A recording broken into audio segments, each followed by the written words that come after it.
નવસારીમાં ચૂંટણી પહેલા 40થી વધુ બેઠકો પર ભાજપનો કબજો આવી ગયો છે। જિલ્લા પંચાયતની 6 અને મહાનગરપાલિકાની 3 બેઠક બિનહરીફ જાહેર થઈ।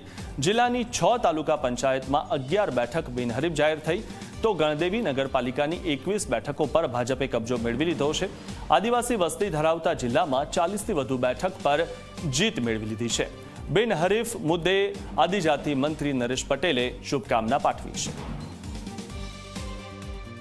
40થી વધારે લોકો બિનહરીફ થયા છે। 6 જેટલી જિલ્લા પંચાયત છે, 11 તાલુકા પંચાયતના અત્યાર સુધી આંકડા એટલે કે 2 દિવસ પહેલાના છે, હજુ પણ થવાની સંભાવના છે। ગણદેવી નગરની અંદર 21 જેટલા બિનહરીફ થઈ ગયા છે। મહાનગરમાં પહેલીવાર રચના થયા પછી મહાનગરની ચૂંટણી છે, ત્યાં પણ 3 જેટલા બિનહરીફ થયા છે। એટલે અત્યાર સુધીમાં અમારી પાસે 40થી પણ વધારે આંકડો દેખાય છે।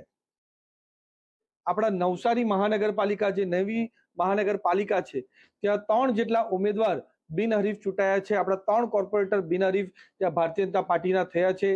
એ જ રીતે જિલ્લામાં પણ 6 જેટલી જિલ્લા પંચાયત ભારતીય જનતા પાર્ટીની બિનહરીફ આવી ગઈ છે। અને એ ખાસ કરીને હું તમને વાત કરું તો 11 જેટલી તાલુકા પંચાયત પણ બિનહરીફ થઈ ગઈ છે અને એ આંકડો હજુ પણ વધશે એવો અમને સંપૂર્ણ વિશ્વાસ છે। અને ગણદેવી નગરપાલિકા ત્યાં હમણાં જો અમને પ્રાથમિક જાણકારી આવી છે એમાં 21 જેટલા અમારા કાઉન્સિલરો ત્યાં બિનહરીફ ચૂંટાયા છે।